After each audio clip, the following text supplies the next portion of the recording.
Hello students, welcome in chemistry शिक्षा class. आज का हमारा वीडियो जो है वो स्टेट ऑफ मैटर पे, जो 11th और जेईई नीट पर्पज से 12th में भी आप इसको रेफर कर सकते हैं। यस, तो स्टार्ट करते हैं स्टूडेंट्स। सबसे पहले अपन स्टेट ऑफ मैटर को समझने से पहले मैटर की डेफिनेशन को समझना होगा, जो आपने लो स्टैंडर्ड में भी क्लास में पढ़ी है। मैटर क्या है? तो आप मैटर के लिए क्या कहते हैं बच्चों? Which anything occupy space and consist mass, ठीक है, mass is known as matter. ठीक है, तो एक तो स्पेस ऑक्यूपाई करती हो और कंसिस्ट। ठीक है, इसको अपन 3 फिजिकल स्टेट हो सकती है। तो मैटर की फिजिकल स्टेट अलग अलग हो सकती है, तो वो फिजिकल स्टेट अपनी जो किस बेसिस पे होगी। तो उसके बाद आता है डेफिनेशन के बाद फिजिकल स्टेट ऑफ मैटर। ठीक है, मैटर को कितने पार्ट में डिवाइड, उस फिजिकल स्टेट में लाने के लिए बच्चों इसमें 2 मेन कैरेक्टरिस्टिक्स होते हैं कि सॉलिड क्यों है, लिक्विड क्यों है, गैस ज्यादा फ्लो क्यों करती है। तो उसके 2 मेन कैरेक्टरिस्टिक्स होते हैं, जिसमें एक तो होता है रिजिडिटी का मतलब फ्लो नहीं करना, और एक होता है फ्लूइडिटी का मतलब इसके अंदर फ्लो करना, यानी कि पार्टिकल्स रुकते नहीं, उल्टा फ्लो करते हैं। तो रिजिडिटी जो होती है उसमें सारे पार्टिकल्स आपस में एक दूसरे को हाई इंटरमोलिक्यूलर फोर्स से एक दूसरे को अट्रैक्ट कर सकते हैं, जिससे ये ऑसिलेट तो कर सकते हैं अपनी जगह पे, लेकिन ये यहां से माइग्रेट नहीं करेंगे। तो ये माइग्रेशन अगर इसमें नहीं होता है तो इस फिनोमिनन को अपन बोलते हैं रिजिडिटी। ऐसा तभी होगा जब आपके पास में स्ट्रॉन्ग इंटरमोलिक्यूलर फोर्सेस हो आपस में एटम के बीच में, और दूसरा थर्मोडायनेमिकली जो काइनेटिक एनर्जी है मॉलिक्यूल्स की, तो काइनेटिक एनर्जी जो इसको मूवमेंट देती है वो लीस्ट हो जानी चाहिए, ताकि उस पार्टिकल्स का माइग्रेशन रुक जाए। तो थर्मोडायनेमिकली चेंज इन एनर्जी नहीं होना चाहिए। तो और ऐसे जो भी पार्टिकल्स होंगे उनको अपन जो फिजिकल स्टेट में कैटेगरी देंगे, that is known as solid. इसी तरह से स्टूडेंट्स दूसरा होता फ्लूइडिटी का मतलब फ्लो ऑफ पार्टिकल। तो पार्टिकल को अपनी एक प्लेस से दूसरी प्लेस पे फ्लो होता तो उसको फ्लूइडिटी बोलते हैं। और फ्लूइडिटी में 2 तरह का, एक तो स्लो और एक फास्ट। तो इसमें 2 तरह के होंगे, जिसमें एक आप देखेंगे लिक्विड स्टेट, और दूसरा आपका जो होता है उसको बोलते हैं अपन गैसियस स्टेट। तो gas, liquid state and gas, ये दोनों ही फ्लूइडिटी कैरेक्टर रखते हैं। लिक्विड में थोड़ा सा ये रैंडम अरेंजमेंट्स में रहते हैं, लेकिन पार्टिकल्स के बीच में, जैसे वाटर लिक्विड स्टेट में है और भी कोई कंपाउंड, इनके बीच में वीक इंटरेक्शन रहता है, इंटरमोलिक्यूलर फोर्सेस लगते हैं, जिस वजह से ये एक पर्टिकुलर जगह पे माइग्रेट करते हैं। ठीक है, तो इसको अपन बोलते हैं लिक्विड स्टेट। गैस में क्या होगा, इनके बीच में नेग्लिजिबल इंटरमोलिक्यूलर फोर्स होता है और हाई रिपल्सन रहता है, इसीलिए इनको अपन बोलते हैं गैसियस स्टेट। यानी कि इस जगह पे आपका मिनिमम अट्रैक्शन हो जाएगा, ठीक है, हाई रिपल्शन हो जाएगा पार्टिकल्स के बीच में, and large change in kinetic energy. Thermodynamically gas के अंदर काइनेटिक एनर्जी में बहुत ज्यादा चेंजेस आता है, जिससे गैस एक प्लेस से दूसरे प्लेस पे मूव कर। इसका एग्जांपल स्टूडेंट्स इस तरह से समझ सकते हैं, जैसे स्टूडेंट सिटिंग इन क्लास में जब आप सिटिंग में रहते हैं, क्लास चल रही हो, तो आप सॉलिड स्टेट यानी रिजिड रहते हैं, कोई भी स्टूडेंट्स वहां से मूव नहीं करता।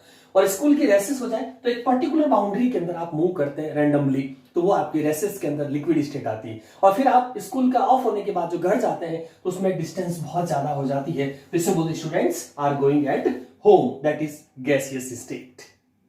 स्टूडेंट्स नेक्स्ट हेडिंग हमारा है इंट्रोडक्शन के बाद में इंटरमोलिक्यूलर फोर्स, जिसको शॉर्ट में अपन इस पूरे क्लासिफिकेशन बोलेंगे IMF। IM की फुल फॉर्म क्या रहेगी? Inter, M for molecular, F for forces. ठीक है, इंटरमोलिक्यूलर, जैसे नाम से ही पता लगता है, inter means in between two. Inter कहीं पे भी वर्ड आता है तो इन बिटवीन टू, कम से कम 2 और मोर कितने भी हो सकते हैं, इन बिटवीन 2। तो यहाँ पे स्टूडेंट जैसे अपने पास में कोई भी एग्जांपल ले लीजिए, HF है, तो HF के अंदर 2 HF के मॉलिक्यूल है और इनका इलेक्ट्रॉन नेगेटिविटी डिफरेंस, फ्लोरीन की नेगेटिविटी ज्यादा होती है। तो ये जो अपोजिट पोल्स होते हैं स्टूडेंट्स, ये एक दूसरे को क्या करेंगे?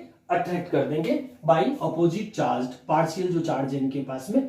और ये मान लो इसको मॉलिक्यूल A मान लेते हैं और इसको मॉलिक्यूल B मान लेते हैं। इन मॉलिक्यूल के बीच में जो ये अपोजिट पोल की वजह से, ये प्लस पोल है और ये आपका माइनस पोल है, तो इसमें जो अट्रैक्शन फोर्स लग रहा है उसको अपन बोलते हैं इंटरमोलिक्यूलर फोर्सेस होगा। ठीक है, तो इसको और इट्स टाइप। अब ये फोर्स कितने टाइप्स का हो सकता है?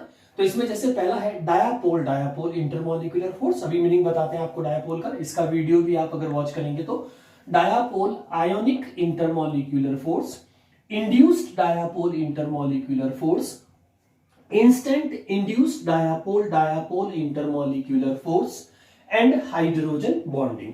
इतने टाइप का इंटरमॉलिक्यूलर फोर्स नेचर में फिजिकल स्टेट के बीच में एग्जिस्ट करता है। अब इनके एग्जांपल्स स्टूडेंट्स, इसमें जाने से पहले दो मीनिंग, एक तो डायापोल, डायापोल का मतलब ये होता है स्टूडेंट्स कोई भी कोवेलेंट मॉलिक्यूल जैसे वाटर या HCl, कोई भी ले लीजिए HCl जैसे, तो नेगेटिविटी डिफरेंस की वजह से जो पार्शियल नेगेटिव और ये शेयर्ड पेयर इलेक्ट्रॉन किसी एक मोर इलेक्ट्रोनेगेटिव की तरफ शिफ्ट हो जाएगा rather than less electronegative, bond नहीं टूटेगा, तो पार्शियल नेगेटिव और पार्शियल पॉजिटिव, तो नाम से ही पता लग रहा है di, di means two, positive pole and negative pole, और पोल मींस प्लस माइनस, तो ये डायापोल HCl है। वाटर का आप बेंड शेप स्ट्रक्चर जानते हैं स्टूडेंट्स इस तरह से, तो इसमें भी इसी तरह से वाटर थोड़ा सा ज्यादा डाइपोल क्योंकि इसके पास नेगेटिव डिफरेंस अच्छा है, तो ये सारे डायापोल मॉलिक्यूल कहलाते हैं, यानी कि ऐसे कोवेलेंट बॉन्ड जिनमें एटम के बीच में इलेक्ट्रॉन नेगेटिविटी डिफरेंसेस हो, जिसकी वजह से आपका जो पेयर ऑफ इलेक्ट्रॉन है वो किसी एक एटम की तरफ थोड़ा ज्यादा शिफ्ट हो जाए, तो इससे पार्शियल नेगेटिव और पार्शियल पॉजिटिव चार्ज क्रिएट होगा और इसी को अपन बोलते हैं डायापोल। तो डायापोल का मीनिंग आपको समझ में आ गया। अब देखते हैं डायापोल इंटरमॉलिक्यूलर फोर्स। ठीक है स्टूडेंट, अब इसमें जैसे सपोज ये दो कैटेगरीज का हो सकता है, होमोजीनियस, एक तो आप इसमें होमोजीनियस वर्ड यूज कर सकते हैं, और अलग अलग अगर कोई दो लिक्विड मिक्स कर रहे हैं तो वो हेट्रोजीनियस हो जाएगा, तो होमोजीनियस एंड हेट्रोजीनियस। जैसे स्टूडेंट्स मान लीजिए मैंने हाइड्रोक्लोरिक एसिड लिया है ना, तो हाइड्रोक्लोरिक एसिड को अपन क्या मानेंगे, एक डायापोल मॉलिक्यूल है इस तरह से। अब इसको अपन इमेजिनरी स्टूडेंट्स क्या करेंगे, इसको एक डिजाइन दे देंगे, डिजाइन इन द सेंस कि इस तरह का कुछ ना, बीच में HCl लिख दीजिए, एक पोल प्लस हो जाएगा एक पोल माइनस है, ये कैसी एक इमेजिनरी डिजाइन है। अब ये HCl आपस में एक दूसरे के मॉलिक्यूल को अट्रैक्ट कैसे करता होगा, इस अट्रैक्शन को अपन इस तरह से रिप्रेजेंट कर सकते हैं, ये सारे HCl के मॉलिक्यूल्स हैं।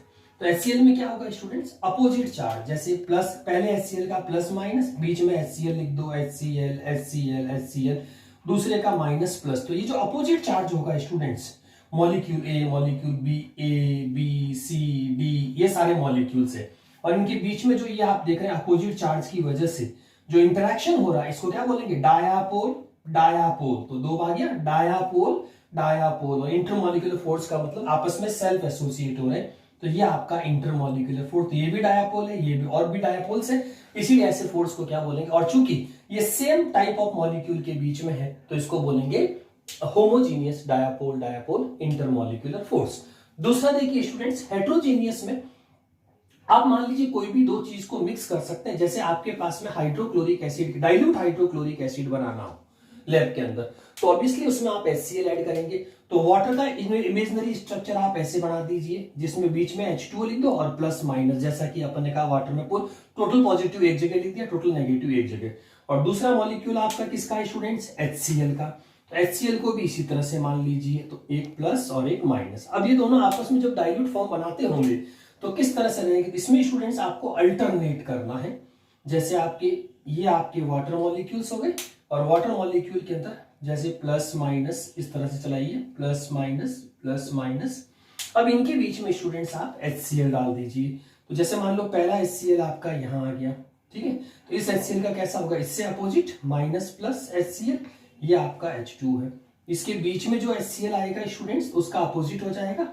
माइनस प्लस, और यहाँ पे वापस से आएगा तो माइनस प्लस HCl, तो इनका एक आपका HCl मॉलिक्यूल है, एक आपका H2O मॉलिक्यूल है, दोनों ही डायापोल, इनके बीच में जो इंटरेक्शन हो, इसीलिए लैब में डाइल्यूट HCl बन पाता है, क्योंकि वो वाटर के साथ में एक टाइप का इंटरमॉलिक्यूलर फोर्स क्रिएट करते हैं, इसीलिए ये सोल्यूबल हो जाता है, उस फोर्स का नाम होता है डायापोल इंटरमॉलिक्यूलर फोर्स, और चूंकि ये डिफरेंट एटम के बीच में, इसीलिए इसको हेट्रोजीनियस बोलेंगे।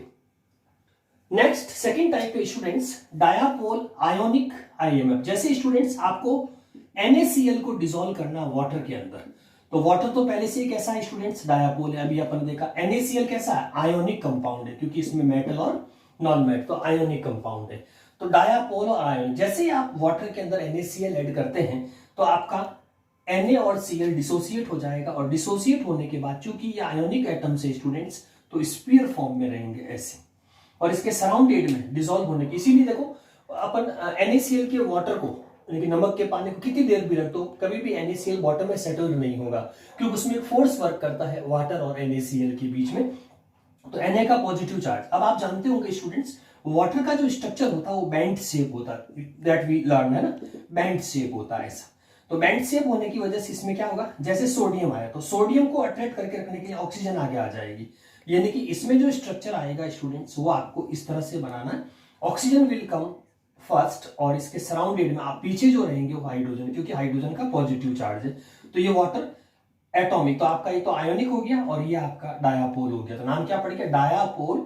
ये डायापोल है पूरा, माइनस पॉजिटिव और नेगेटिव, तो डायापोल और ये आपका आयोनिक, तो डायापोल आयोनिक, और इनके बीच में जो इंटरेक्शन होगा उसको इंटरमॉलिक्यूलर फोर्स बोले। ऐसे कैसे स्टूडेंट, Cl में भी हो जाएगा, Cl में रिवर्स होगा, हमेशा हाइड्रोजन आगे आएगी डायपोल में ना, हाइड्रोजन, तो क्योंकि हाइड्रोजन का पॉजिटिव चार्ज है तो ऑक्सीजन बैक में चली जाएगी, हाइड्रोजन तो ऑक्सीजन तो रहेगी बैक में, अवे फ्रॉम, क्योंकि रिपल्सन हो जाएगा नहीं तो। और H+ जो होंगे स्टूडेंट्स ये आपके क्लोरीन के पास में इंटरेक्ट करके रखेंगे, तो नाम तो वही रहेगा डायापोल आयोनिक, वो आयोनिक पॉजिटिव है चाहे नेगेटिव है, तो इसको इस तरह से आपका NaCl वाटर में डिसॉल्व्ड फॉर्म में रहता है। अब स्टूडेंट्स थर्ड कैटेगरी आती है इंड्यूस्ड डायापोल इंटरमॉलिक्यूलर फोर्स, नाम से ही पता लग रहा है इंड्यूस्ड, यानी कि पहले डायपोल नहीं था, बाद में उसमें इंड्यूस्ड किया गया। जैसे स्टूडेंट्स अपन क्लोरीन गैस को वाटर में डिसॉल्व करें, Cl2 डिसॉल्व्ड इन, कुछ टाइम के लिए जो डिसॉल्व रहती है CO2 जो एंटीसेप्टिक का काम भी करती है, वाटर सप्लाई में भी आता है, तो ये क्लोरीन गैस जो होती है ये नॉन पोलर होती है स्टूडेंट्स, क्योंकि इनकी क्लोरीन की नेगेटिविटी इक्वल है तो इसके ऊपर कोई चार्ज नहीं आएगा, है ना, इसीलिए अभी ये स्टार्टिंग में नॉन पोलर या न्यूट्रल रहती है। जबकि आपका जो H2 है बच्चों, ये आपका कैसा रहेगा, plus and minus, dipole form में रहेगा। अब ये H2 क्या करेगा स्टूडेंट, इसका जो पॉजिटिव चार्ज होता है ये इन इलेक्ट्रॉन को किसी एक क्लोरीन की तरफ हल्का सा ऑसिलेट करवा देगा, तो ये क्या हो गया, इंड्यूस्ड। पहले न्यूट्रल था, पहले डायपोल नहीं था, लेकिन जो जिस सॉल्वेंट में आपने डिसॉल्व किया वो सॉल्वेंट क्या करेगा, उसके ऊपर जो शेड पेयर इलेक्ट्रॉन उस पर थोड़ा सा एक पर्टिकुलर डायरेक्शन में इंटर अट्रैक्शन फोर्स लगा देगा, जिससे इलेक्ट्रॉन जैसे ही शिफ्ट होंगे तो क्लोरीन में भी एक पर्टिकुलर टाइम्स के लिए इंड्यूस्ड फोर्स, इंड्यूस्ड डायापोल जो पहले नहीं था, इसीलिए ये तो डायापोल पहले से ही है, ठीक है, इसमें बाद में आया, इसीलिए इसको क्या बोलोगे, इंड्यूस्ड डायापोल, इसीलिए इसका नाम क्या पड़ेगा, इंड्यूस्ड डाया, तो dipole, induced dipole intermolecular force. अब स्टूडेंट्स इसकी एक एग्जांपल, दो कैटेगरीज होती है, एक तो डायापोल इंड्यूस कर सकता है जिसको ए कैटेगरी बोलते हैं, और बी कैटेगरी होती है ये काम कैटाइन भी कर सकता है। जैसे आपके पास में बच्चों NaCl है, NaCl में से Na ले लीजिए, तो ये स्फीयर फॉर्म है, ये भी कैटाइन है। अगर ये किसी न्यूट्रल सब्सटेंस को, जैसे आयोडीन I2, नेगेटिविटी सेम है तो ये न्यूट्रल है अभी, लेकिन जैसे ही ये सोडियम इस शेड पेयर इलेक्ट्रॉन पे अपना इंटरेक्शन यानी कि अट्रैक्शन फोर्स लगाएगा, तो ये हल्के से इलेक्ट्रॉन किसी एक की तरफ शिफ्ट होते ही इस पे क्या होगा, इंड्यूस्ड डायापोल आ जाएगा। तो ये कैसा है आपका, आयोनिक, इसमें क्या डेवलप हुआ, इंड्यूस्ड डायापोल, बाद में डेवलप हुआ इसीलिए उसको इंड्यूस, तो नाम क्या पड़ेगा इंटरमॉलिक्यूलर फोर्स का, ionic induced dipole intermolecular force. तो ये दो कैटेगरी आपकी इंड्यूस्ड के अंदर आएगी।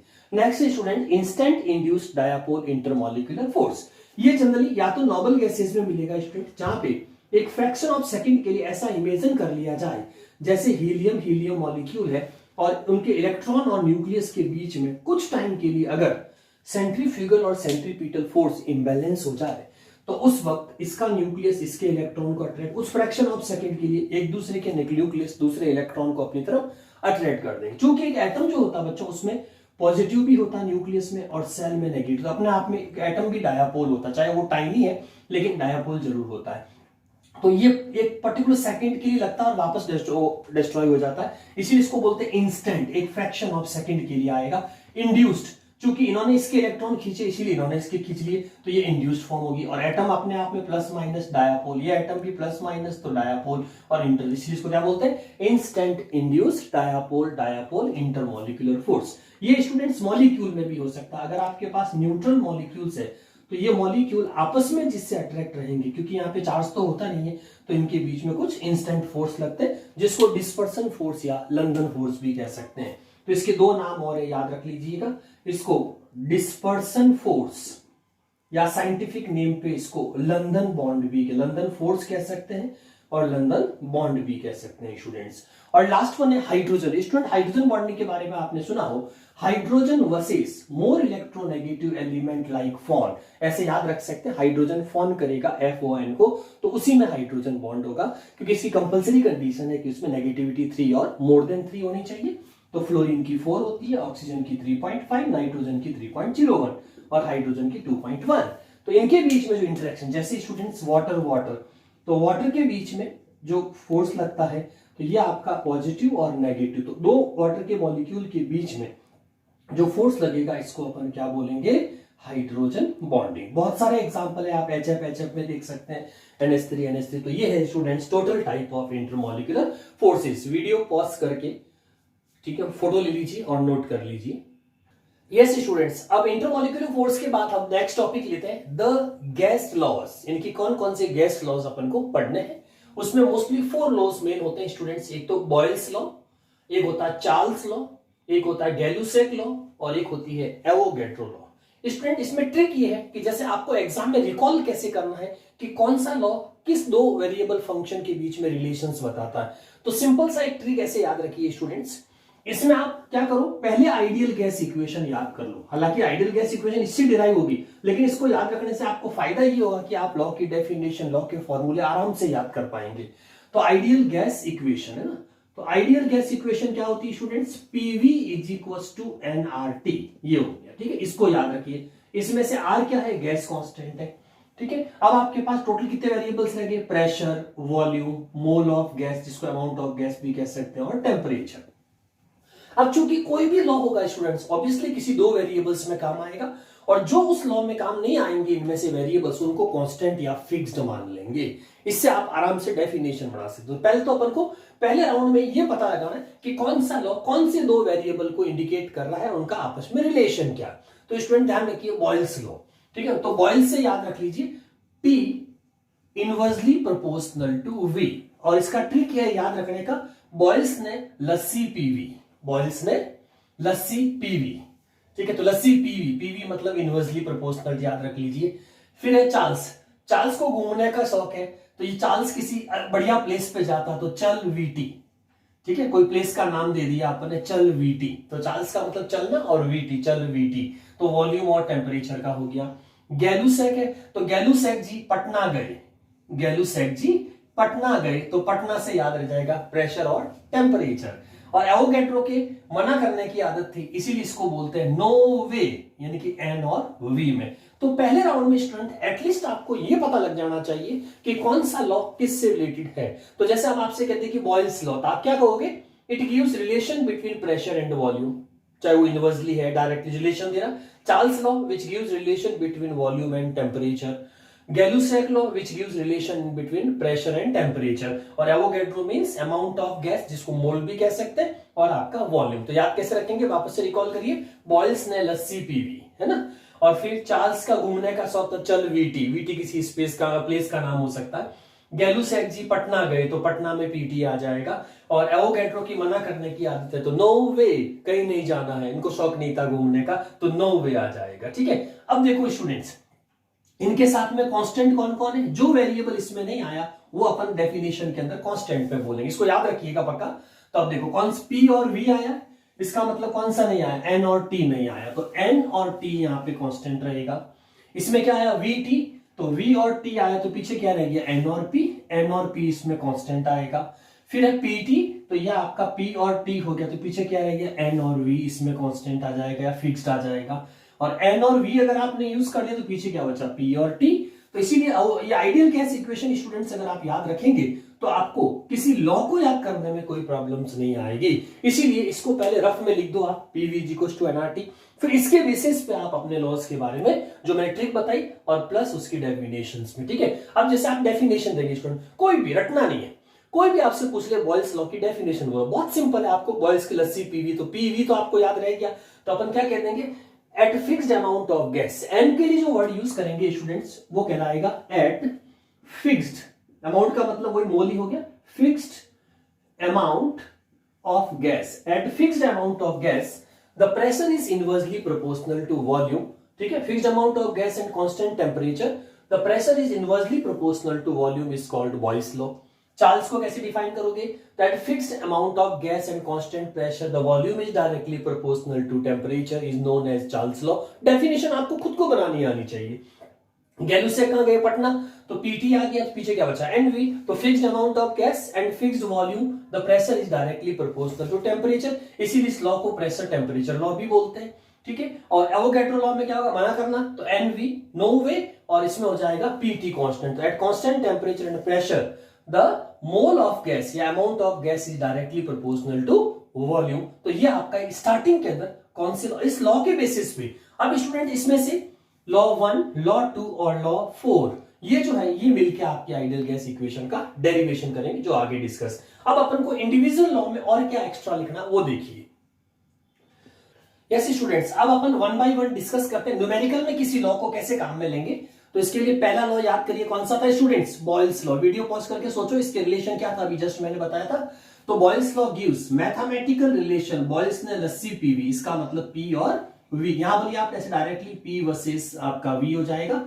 ठीक है, वर्सेस यानी कि रिलेशन इन बिटवीन है ना, इसको इधर पी एंड वी के बीच में रिलेशन क्या रहेगा, तो अपन क्या बोलेंगे। और इसके लिए कांस्टेंट क्या था स्टूडेंट्स, याद है आपको? एन और टी, ये दो। तो क्या बोलेंगे डेफिनेशन के अंदर? Eight constant temperature and fixed amount of gas the pressure inversely proportional to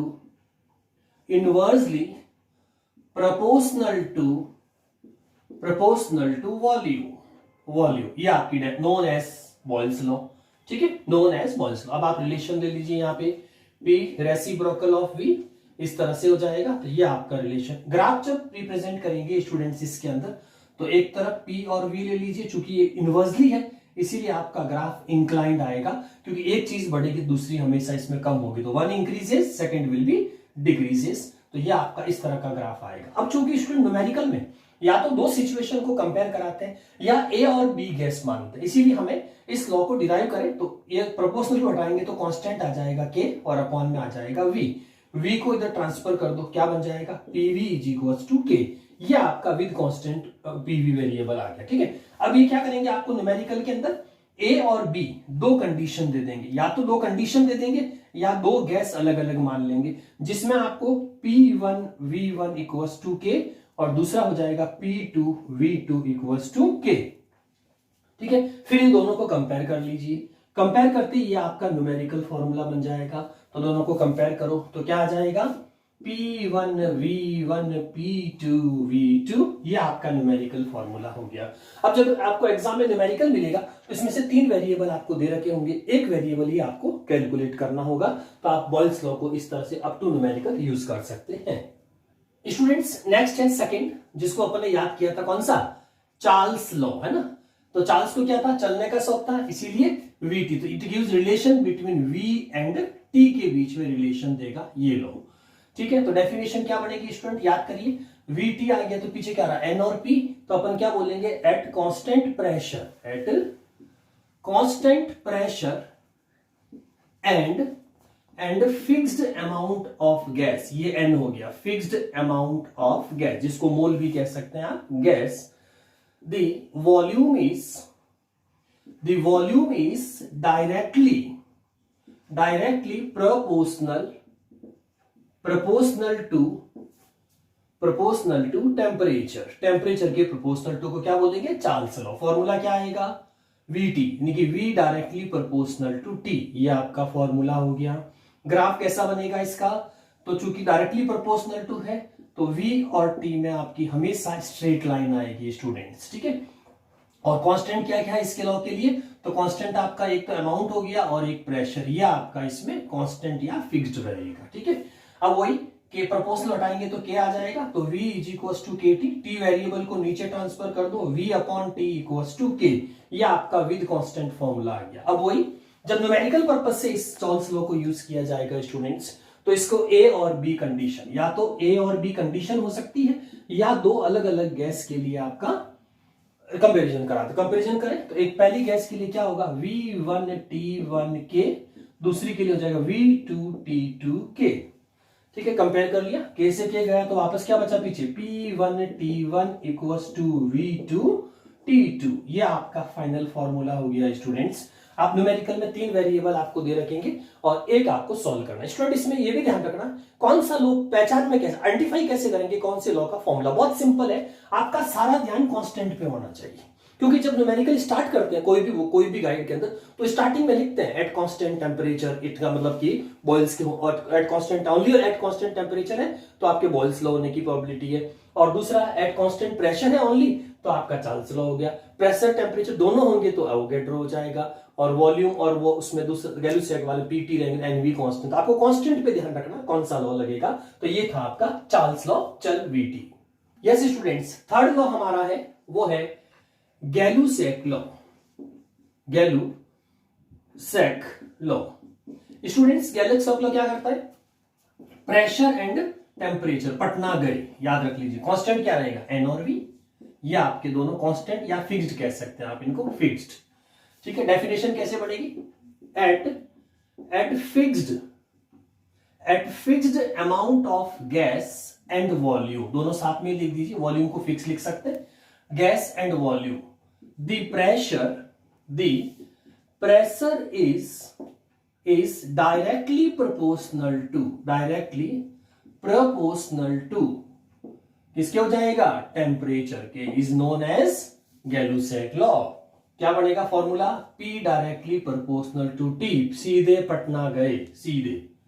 ठीक है, उसके बाद में ये कांस्टेंट है, ग्राफ कैसा आएगा, वही P और T चूंकि डायरेक्टली है बच्चों तो इसीलिए इसमें आपकी स्ट्रेट लाइन आ जाएगी। अब प्रोपोर्शनल टू हटाइए तो कांस्टेंट T हो जाएगा, T वेरिएबल है, नीचे ट्रांसफर कर दीजिए तो ये के आपका फाइनल फॉर्मूला आ गया। ठीक है, वही फिर A और B सिचुएशन या A B गैस के लिए आपको न्यूमेरिकल में कंपेयर कराएंगे।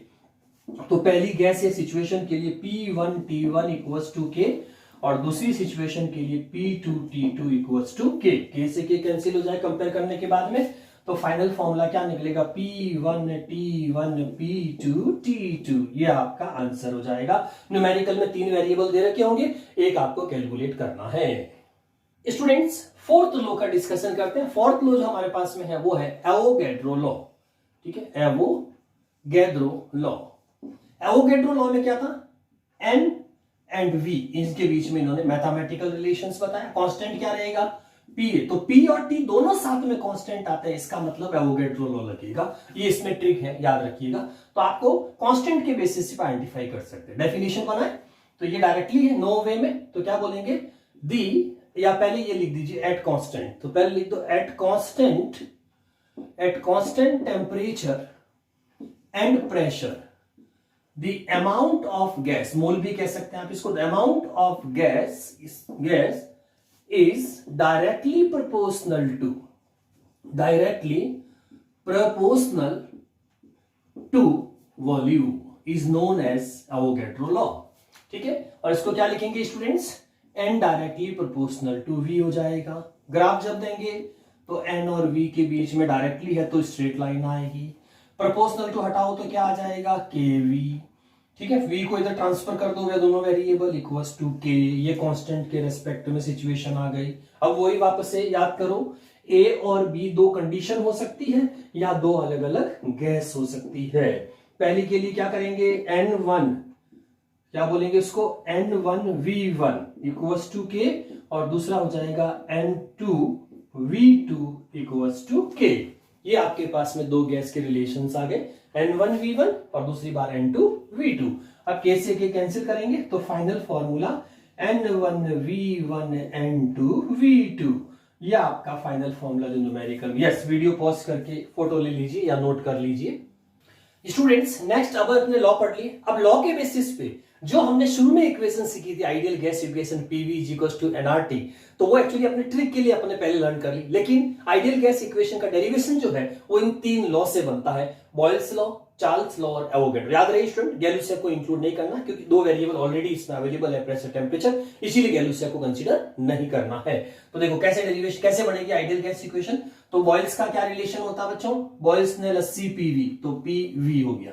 ठीक है, और चार्ल्स का फिरने का घूमने का शौक तो चल VT।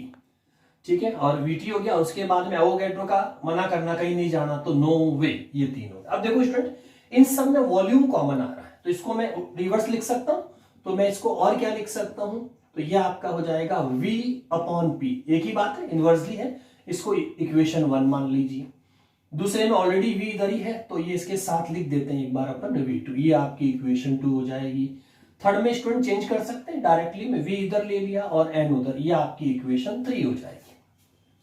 अब इन तीनों इक्वेशन को स्टूडेंट्स अपन अगर कंबाइंड करते हैं, ठीक है, कंबाइंड करेंगे तो क्या होगा वो देखिए, तो कंबाइंड में देखो v डायरेक्टली, अब देखो t और n के तो डायरेक्टली है और p के रेसिप्रोकल है, तो ऊपर तो लिख दो n और t, ठीक, इनटू में, और अपॉन में क्या आ जाएगा आपका प्रेशर, तो ये आपका combined form of all three equation हो गई। ठीक है, अब p को इधर ट्रांसफर कर दीजिए, ट्रांसफर करते ही आपका क्या बन जाएगा, pv directly proportional to nt, ये हो जाएगा। नेक्स्ट ट्रांसफर करने के बाद में अब प्रोपोर्शनल टू हटाइए, तो pv इज इक्वल टू क्या हो जाए r, ध्यान रखना है वो जो इंडिविजुअल थे वो तो k कांस्टेंट थे, लेकिन ओवरऑल जो कांस्टेंट होगा गैस का वो r रहेगा, r और nt। इसको थोड़ा सा रिसफल करेंगे तो याद करने में इजी रहता है, nRT, इसीलिए आपका नाम क्या था, pv इज इक्वल, जो ideal gas equation pv is equal to nRT।